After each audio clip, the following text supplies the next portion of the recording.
পৃথিবীতে চলার জন্য 12টি মাস তিনি নির্ধারণ করে দিয়েছেন। 12টি মাসের মধ্যে আল্লাহ রাব্বুল আলামিন কোন মাসকে প্রাধান্য দিয়েছেন, শ্রেষ্ঠতম মাস হিসাবে উল্লেখ করেছেন। তার মধ্যে 12টি মাসের মধ্যে শ্রেষ্ঠতম মাস রমজান আল মুবারক। কোরআন মাজিদে 12টি মাসের মধ্যে আরবির কোন মাসের নাম কোরআনে আসে নাই। শুধুমাত্র একটা মাসের নাম আল্লাহ রাব্বুল আলামিন সেই মাসটাকে মর্যাদা দিয়ে, সেই মাসটার শ্রেষ্ঠত্ব বোঝানোর জন্য সেই মাসের নাম সরাসরি কোরআনে 2 পারা 7 নম্বর পৃষ্ঠার প্রথম আয়াতে সূরা আল বাকারার আল্লাহ নিজে সেই মাসের নাম উল্লেখ করেছেন। কেবলমাত্র একটা মাস, সেই মাসটা আমাদের সম্মুখে আসতেছে। হ্যাঁ, আল্লাহ বলেন শাহরু রমাদান আল্লাযী উনজিলা ফীহিল কোরআন। রমাদান এমন একটা মাস যে মাসে আল্লাহ রাব্বুল আলামিন কোরআন অবতীর্ণ করেছেন, নাজিল করেছেন। এমন একটা মাস সম্মুখে, আমাদের সম্মুখে আগমন করতেছে অতি সত্বর। তো আল্লাহ রাব্বুল আলামিনের এর জন্যই প্রশংসা যে তিনি অনেকগুলা মাসের মধ্যে কিছু মাসকে শ্রেষ্ঠত্ব করেছেন, আবার সমস্ত দিনের মধ্যে কিছু দিনকে তিনি শ্রেষ্ঠত্ব দান করেছেন। সেটা কোনটা? লাইলাতুল কদর। লাইলাতুল কদর আগামী সামনে একটা দিন আসতেছে, আরবির পরিভাষায় লাইলাতু নিসফে শাবান, হাদিসের পরিভাষায় লাইলাতু নিসফে শাবান। নিসফে শাবানের, শাবান মাসের অর্ধ তারিখ, যেটা 15 তারিখ, আমরা যেটাকে শবে বরাত বলে থাকি, এই দিনটা আসতেছে। এই দিনটার আলোকে আজকে আপনাদের সম্মুখে কিছু কথা বলার চেষ্টা করব। আমি গত বছরে একটা কিছু হাদিস এখানে লেখা আছে, আহাদিসু লাইলাতুন নিসফি মিন শাবান। এই নিসফে শাবান, শবে বরাতকে কেন্দ্র করে যতগুলা হাদিস আমাদের দেশে, বাংলাদেশ, ইন্ডিয়া, পাকিস্তান, এই দেশগুলোতেই শুধু এই আমলটা আছে। এই নিসফে শাবানের বা শবে বরাতের এই রাতে সারা রাত জেগে সূরা ইখলাস দিয়ে 100 রাকাত সালাত আদায় করা, পরের দিন সিয়াম পালন করা, এই যে আমাদের যে রীতি বা নীতি চলে আসছে, গোটা বাংলাদেশ, পাকিস্তান, ইন্ডিয়া, সমস্ত দেশে এই ইবাদতটা চলে আসে। এই ইবাদতটা যতগুলা হাদিস আছে সবগুলা হাদিস আমি একত্র করেছি এবং এখানে এই 11টা হাদিস এই নিসফে শাবান সম্পর্কে হাদিস পাওয়া যায়। 11টা হাদিসের মধ্যে একটা হাদিস একজন হাসান বলেছেন, যে হাদিসটা হাসান, ওটাকেও জয়ীফ বলেছেন। আর যতগুলা হাদিস আছে এই শাবান মাস সংশ্লিষ্ট বিশেষ ইবাদতের সমস্ত হাদিস হয়তো জয়ীফ, না হয় মাউজু। জয়ীফ মানে দুর্বল, আর না হয় জাল। অথচ এখন প্রশ্ন আসবে, হুজুর নতুন একই কথা বলেন, পূর্বের যত আলেম ছিল, আমরা বাপ দাদার 14 গোষ্ঠী শত বছর যাবত এই শবে বরাত পালন করে আসতেছি, আপনি নতুন করে এই কথা কি শুনাইলেন?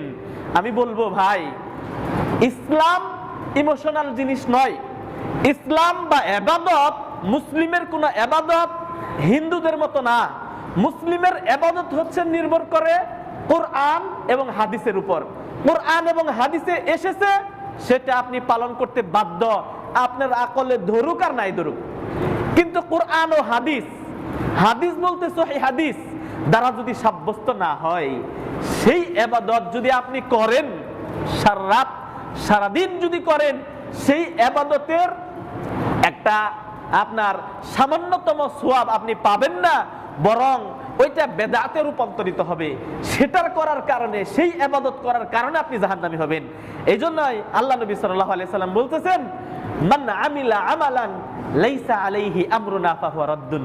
কোন ব্যক্তি যদি এমন কিছু ইবাদত করে, এমন কিছু কাজ করে, যে কাজের ব্যাপারে লাইসা আলাইহি আমরুনা, আমার কোনো আদেশ নাই, আল্লাহর কোনো আদেশ নাই, হ্যাঁ, এমন কোন ইবাদত, এমন কোন কাজ আপনি, আমি, গোটা পৃথিবীর মানুষ যদি করে, হ্যাঁ, ফাহুয়া রাদ্দুন, সেটা পরিত্যাজ্য, সেটা পরিত্যক্ত, সেটা আল্লাহর নিকট গ্রহণযোগ্য হবে না।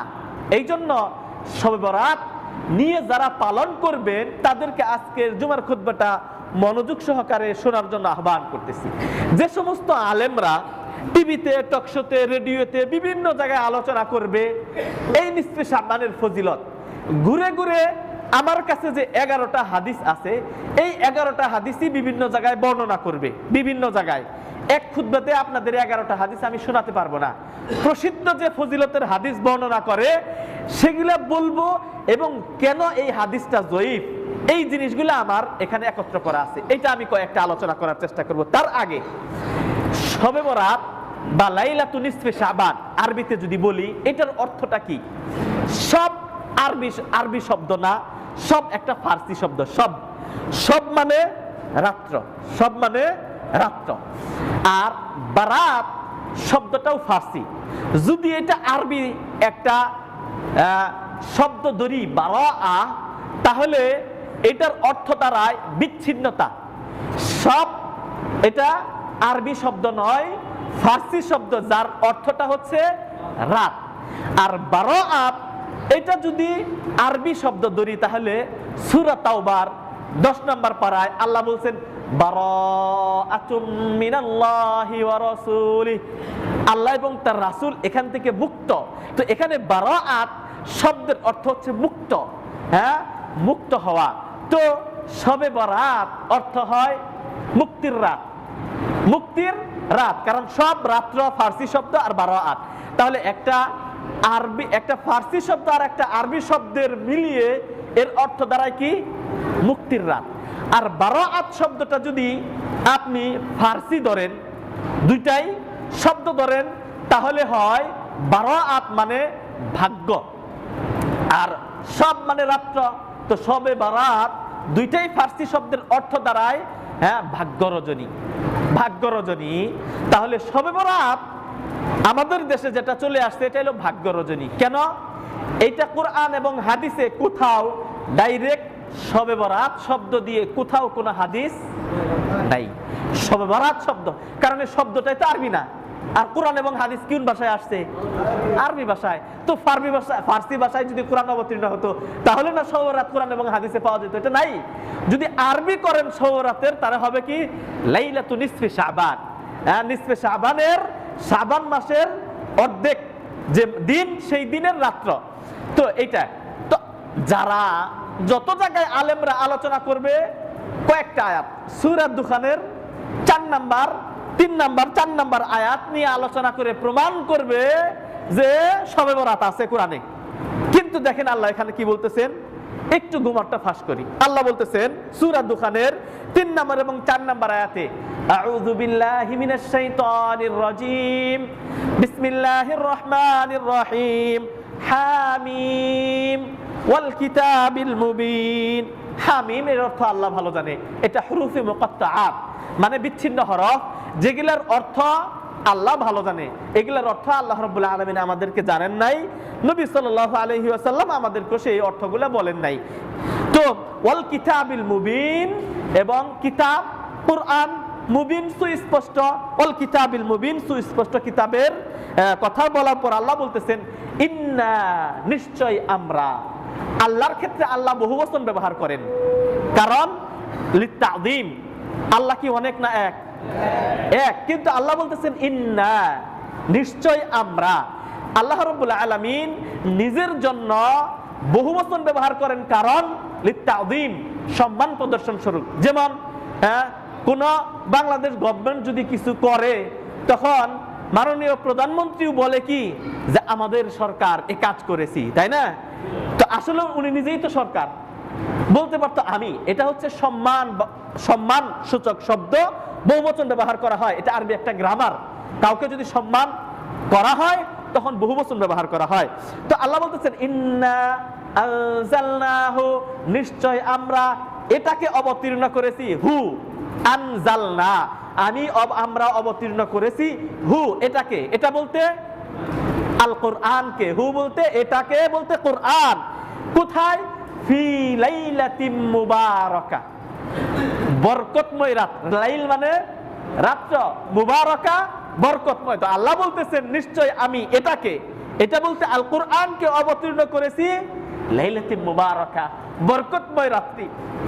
তাহলে কোরআন এই সূরা দুখানের 3 নম্বর আয়াত থেকে বোঝা যায় কোরআন আল্লাহ অবতীর্ণ করেছেন কোন রাত্রে? বরকতময় রাত্রি। এখন দেখবেন এই আয়াতটা তেলাওয়াত করবে আর বলবে যে বরকতময় রাত্রি কোনটা? শবে বরাত। বরকতময় রাত্রি কোনটা? শবে বরাত। কিন্তু আসলেও কি বরকতময় রাত্রি কি শবে বরাত? আল্লাহ কুরআন কি অবতীর্ণ করেছে শবে বরাতে? কোন রাতে? শবে কদর, লাইলাতুল কদর, লাইলাতুল কদর।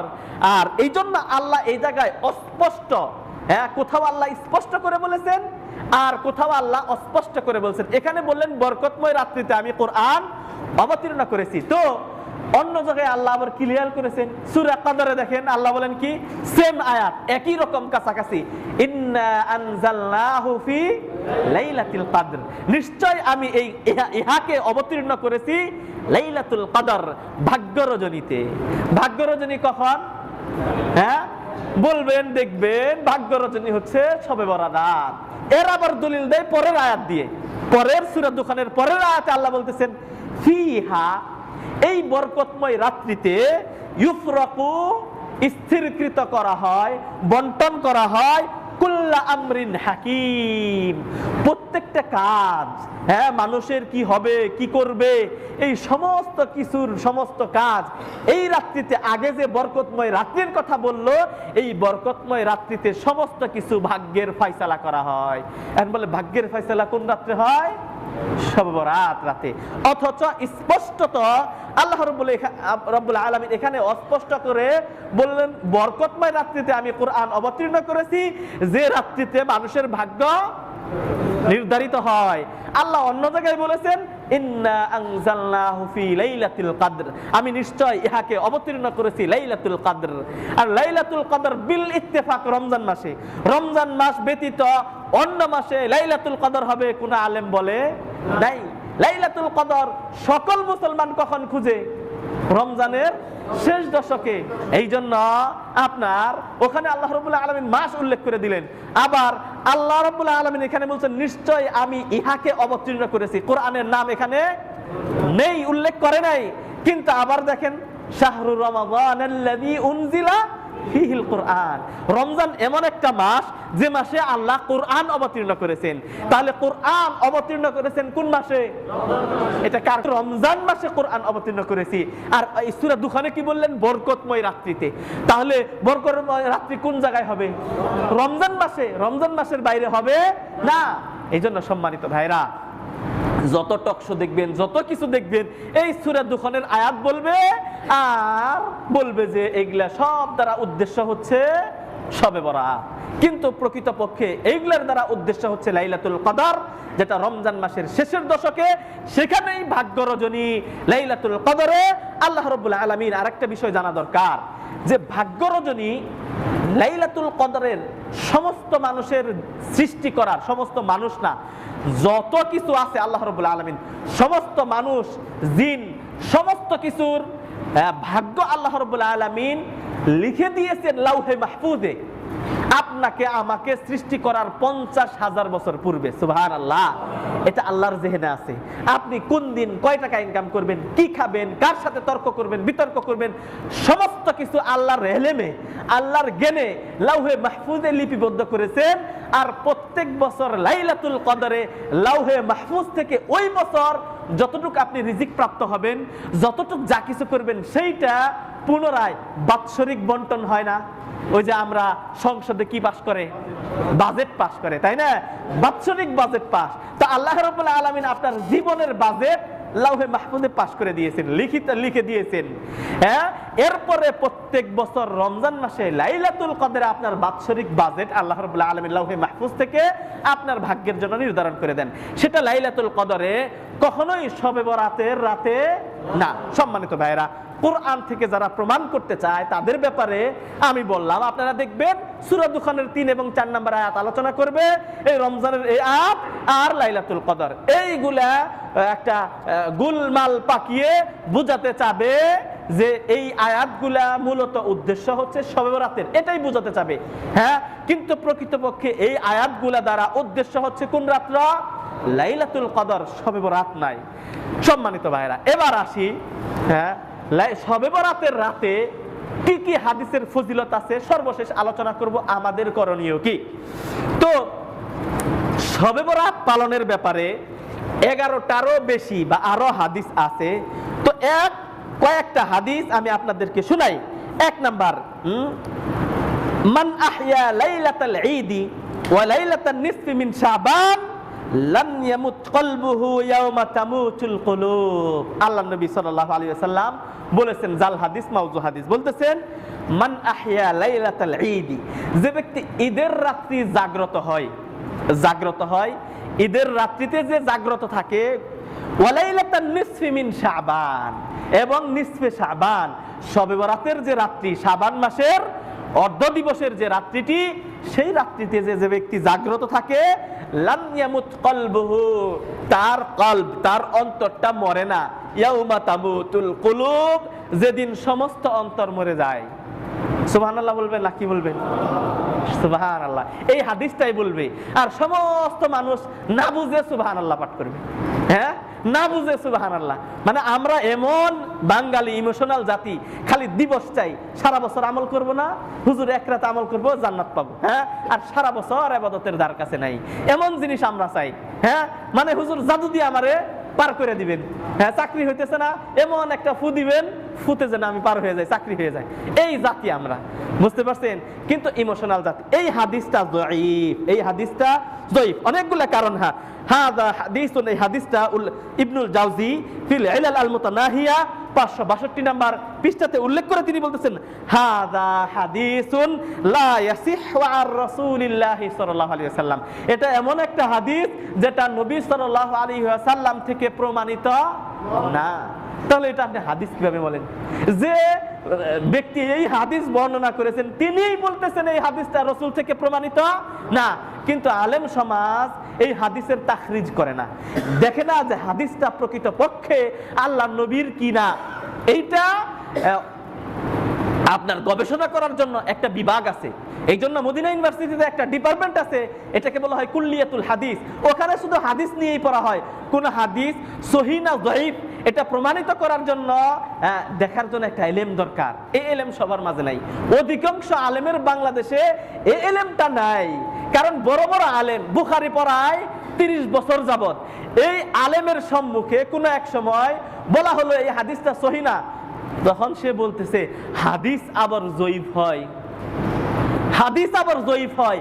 মানে 30 বছর যাবত বুখারী পড়াচ্ছে, ওই আলেম জানেই না যে হাদিস বানোয়াট হয়, হাদিস আল্লাহর নবীর নামে মিথ্যা হাদিস বলা হয়। তারা বলতেছে এরা যে এমন একটা দল মদিনা থেকে পড়ে আসতেছে, আল্লাহর নবীর হাদিসকে তারা হাদিস হিসেবে মেনে নেয় না, বরং আল্লাহর নবীর হাদিস হাদিস কিনা ওটাকে আপনাকে জানতে হবে। ওইটা জানার জন্য ইলমুল হাদিসের তারিখ, ইলমুল হাদিস পড়তে হবে, হাদিস শাস্ত্রের ইতিহাস পড়তে হবে। আল্লাহ নবী সাল্লাল্লাহু আলাইহি ওয়াসাল্লামের যুগে, সংক্ষিপ্ত আকারে 1 মিনিটে আমি বলি, আল্লাহ নবী সাল্লাল্লাহু আলাইহি ওয়াসাল্লামের যুগে সাহাবীরা কোন জিজ্ঞেস করতো আল্লাহ নবী এটা বলেছেন, হ্যাঁ, এরা আর দ্বিতীয় কোনো প্রশ্ন করতো না, আল্লাহ নবী যদি বলেন সেটা মেনে নিত।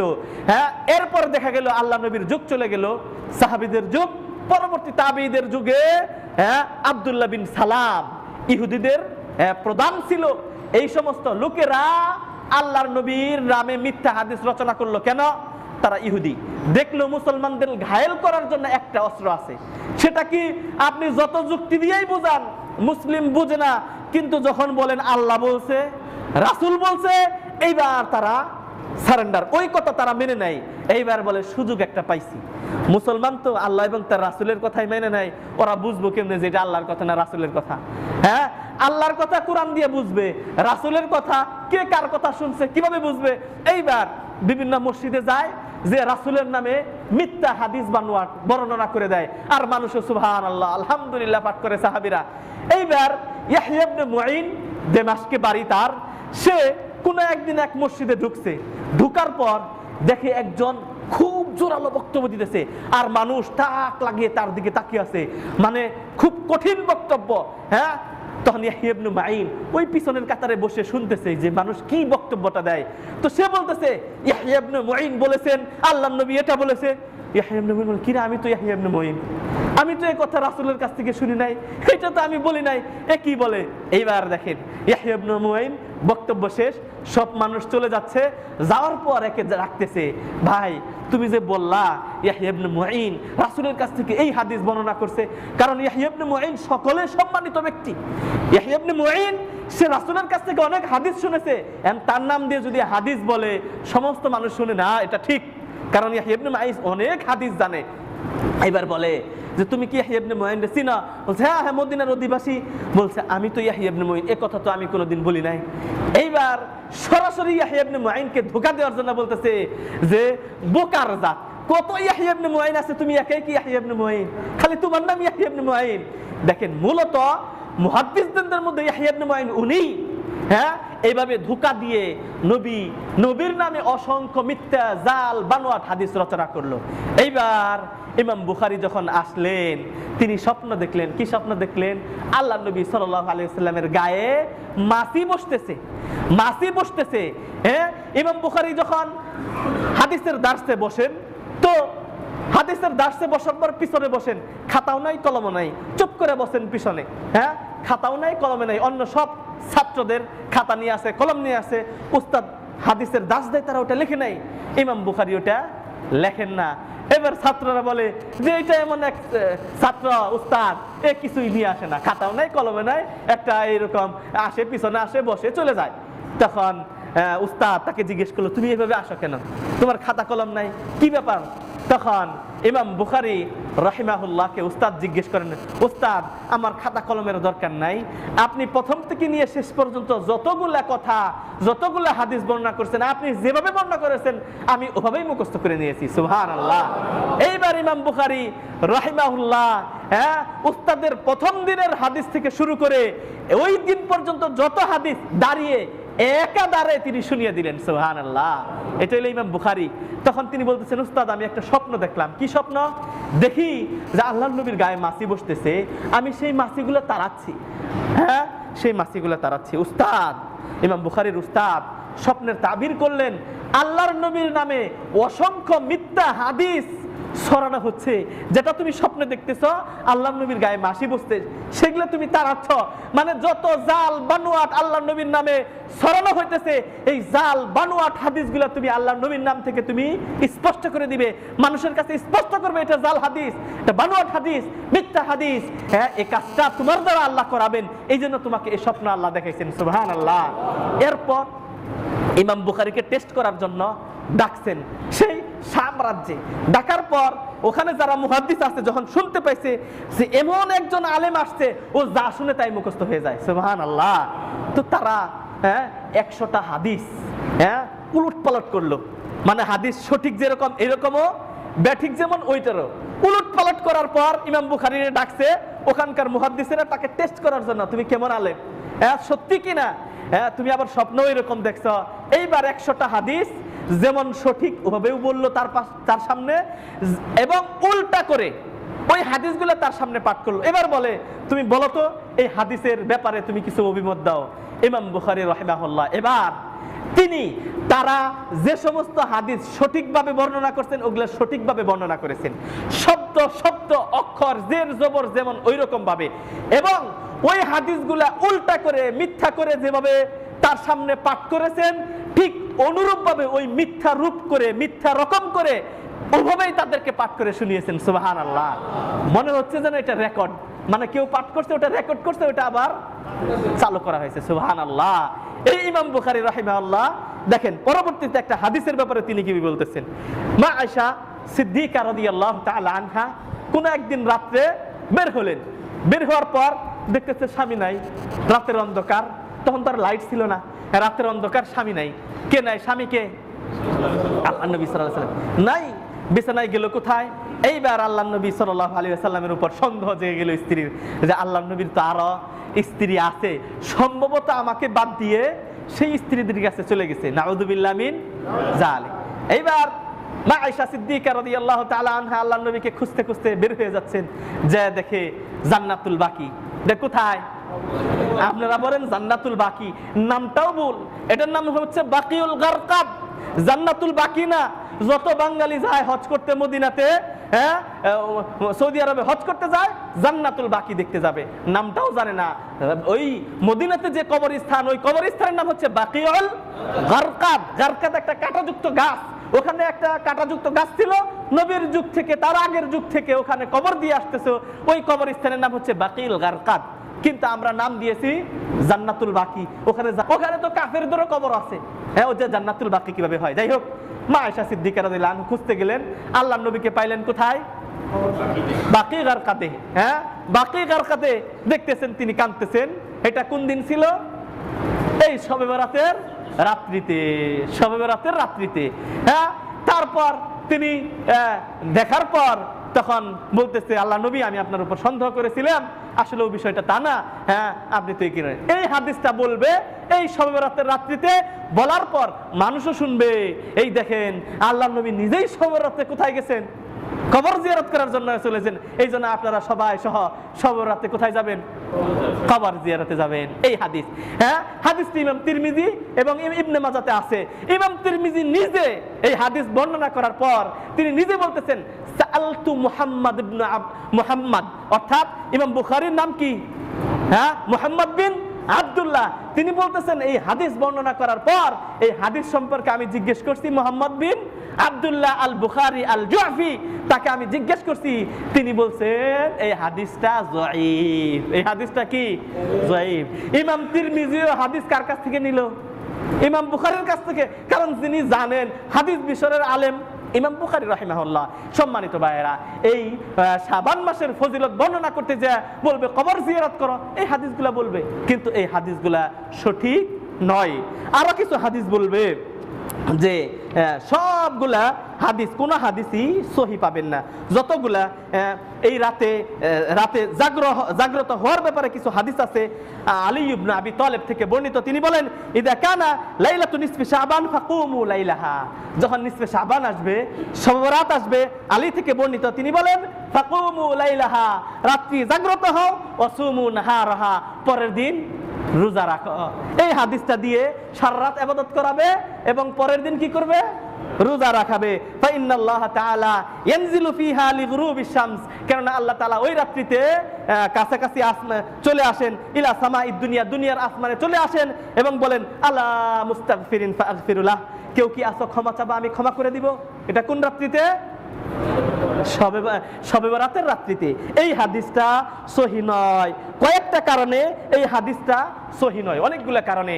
তোর মধ্যে একটা কারণ হচ্ছে যে এই হাদিসটার মাঝখানে যে রাবি আছে, অমুকের কাছ থেকে শুনেছে, এইটা প্রমাণিত নয়। মাঝখানে অনেকের কাছ থেকে শুনে নাই, বরং এর বিপরীতে কিছু হাদিস পাওয়া যায় যেখানে নিসফে শাবানের কথা উল্লেখ নাই। এই জন্য আল্লাহ রাব্বুল আলামিন নবী সাল্লাল্লাহু আলাইহি ওয়াসাল্লামের মাধ্যমে মুসলিম 2565 নম্বর হাদিস কিতাবুল বিররি ওয়াস সালাতে তিনি নিয়ে এসেছেন আন আবি হুরায়রা, যেটা সহিহ হাদিস, সেটা শুনেন যে আন্না রাসূলুল্লাহ সাল্লাল্লাহু আলাইহি ওয়াসাল্লাম قال, নবী সাল্লাল্লাহু আলাইহি ওয়াসাল্লাম বলেছেন, তুফতাহু আবওয়াবুল জান্নাহ, জান্নাতের দরজা খুলে দেওয়া হয় ইয়াউমুল ইসনাইন ওয়া ইয়াউমুল খামিস, সোমবার এবং বৃহস্পতিবার। কার দরজা খুলে দেওয়া হয়? জান্নাতের দরজা। সুবহানাল্লাহ। সহিহ হাদিসগুলোর উপর আমল না করার কারণে আজকে আমাদের দিবস গ্রাস করে ফেলেছে। হ্যাঁ, ফায়ুগফারু লিকুল্লি আবদিন, প্রত্যেক বান্দাকে আল্লাহ ক্ষমা করে দেন। কোন দিন? সোমবার এবং বৃহস্পতিবার। সপ্তাহে 2 দিন আল্লাহ জান্নাতের দরজা খুলে দেন, সোমবার, বৃহস্পতিবার। হ্যাঁ, এবং সমস্ত মানুষকে আল্লাহ ক্ষমা করে দেন। লিকুল্লি আবদিন লা ইউশরিকু বিল্লাহি শাইআন, যে বান্দা আল্লাহর সাথে শিরক করে না, ওই বান্দাকে আল্লাহ রাব্বুল আলামিন সোমবার এবং বৃহস্পতিবার ক্ষমা করে দেন। সুবহানাল্লাহ। এটা সহিহ হাদিস, মুসলিমের হাদিস। ইল্লা রাজুলান, ওই ব্যক্তিকে ক্ষমা করে না, কানাত বাইনাহু ওয়া বাইনা আখিহি শাহনা। হ্যাঁ, কোন ব্যক্তি, কোন মুসলমান, একজন আরেকজনের মাঝে দ্বন্দ্ব তো হবে, যে আছে দুইজন মুসলমান ভাই একই সাথে থাকে, মুসলিম, কিন্তু একজন আরেকজন দেখতে পারে না। হ্যাঁ, একজন আরেকজনকে সহ্য করতে পারে না, হিংসা, বিদ্বেষ, কলহ, বিবাদ লেগেই আছে। এই ব্যক্তিকে আল্লাহ ক্ষমা করেন না। এবং কি আল্লাহ রাব্বুল আলামিন ফাইকালু, আল্লাহ ওই ব্যক্তির ব্যাপারে বলেন যার মাঝে হিংসা, বিদ্বেষ, কলহ, ঝগড়া, বিবাদ লেগে আছে, তাকে বলেন আনজিরু হাদাইনি, এদেরকে ক্ষমা করো না, যতক্ষণ পর্যন্ত অবকাশ দাও এদেরকে, হাত্তা ইয়াসতালিহা, যতক্ষণ না তারা মিলে যায়, হিংসা দূর করে তারা ভাই ভাই যতক্ষণ না হয়ে যায়, ততক্ষণ পর্যন্ত আল্লাহ রাব্বুল আলামিন তাদেরকে অবকাশ দেন, তাদেরকে ক্ষমা করেন না। হাদিসই মুসলিম। এই হাদিস থেকে বোঝা যায় আপনি শুধু গোটা বছরে একটা দিন মনে করতেছেন যে আল্লাহ প্রথম আসমানে নেমে এসে বলে আসো, কে আসো, ক্ষমা চাও, আমি ক্ষমা করে দিব না। প্রত্যেক সোমবার এবং বৃহস্পতিবার অন্য রায়াতে পাওয়া যায় আল্লাহ নবী সাল্লাল্লাহু আলাইহি ওয়াসাল্লামকে জিজ্ঞেস করা হলো সুইলা আন সিয়াম ইয়াউমুল ইসনাইনি ওয়াল খামিস, সোমবার এবং বৃহস্পতিবার দিন রোজা সম্পর্কে আল্লাহ নবী সাল্লাল্লাহু আলাইহি ওয়াসাল্লামকে জিজ্ঞেস করা হলো। তিনি উত্তর দিলেন ফিহি উলিদতু, আমি এই দিনে জন্মগ্রহণ করেছি, ওয়া উনজিলা ইলাইয়া, এই দিনে আমার উপর আল্লাহর কিতাব অবতীর্ণ করা হয়েছে, এই জন্য আল্লাহর কৃতজ্ঞতা স্বরূপ এই দুই দিন আমি সিয়াম পালন করি। সোমবার বৃহস্পতিবার সিয়াম পালন করা সুন্নাত।